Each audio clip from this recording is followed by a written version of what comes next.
We move on to other matters. You'll be judged, obviously, in the forthcoming general election, whenever that might be. Talk of it being in November, but it could be, of course, in the early part of next year. What is your preference? Early part next year, and I'll tell you why. There are not many stable governments around the world at the moment. The world is in a fairly shocking state. And we do have a stable and effective government, to my mind. We have our differences in government, but we work well together. I don't see why we shouldn't. I mean, this year, I think we can build 40,000 houses.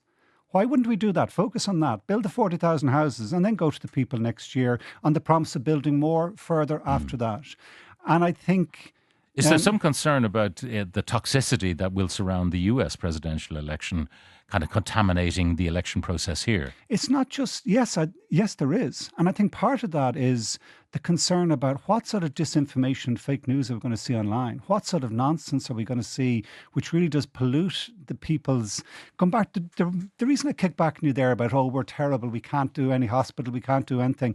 Because that's what that online fake news, disinformation, video stream, kind of polarizing information stream is saying. And that does really worry me. Now, how do you counter that? Well, firstly, you need good quality media. I think one of the most important things this government has to do this first half of the year is to make sure we've got proper funding for broadcasting media. But also, well, you stand up. You stand up for our democratic constitutional system. You stand up for Irish politics. We have, listen, warts and all, we've loads of failings, but our country is not bad served, in my mind, by our constitutional Now, we can't predict system. the outcome of the next election.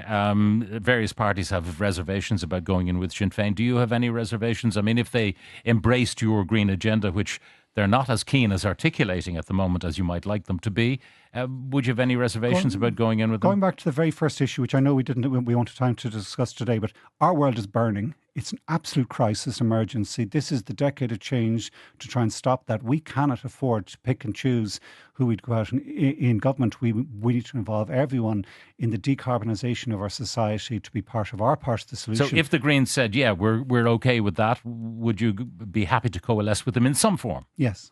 Okay. But would you be in charge? Because there was a time when you had aspirations to run for the presidency, and that job is coming up again. So I was saying at the Christmas, I regret in some ways back in that time, 2004, wasn't it, where I wasn't able to run. I wasn't able to get the signatures. But I won't be running in the next one because I think... There was a reason I was running back in 2000. I want to run back in 2004, but that won't be the case the next time. Finally, your legal difficulties. You're being sued over Barry Rowe over the decision you made that oil that has been located cannot be taken out of the ground. Are you confident you could win that case? Yeah, it was done on purely. We don't breach contract. We don't. But we follow the rules and on the legal process that we followed very closely. I'm confident that it'll be seen to be robust. Well, we leave the courts make that final decision. Eamon Ryan, Minister for Transport, Climate, Environment and Communications, TD for Dublin Bay South. Eamon, thank you very much for joining us in studio.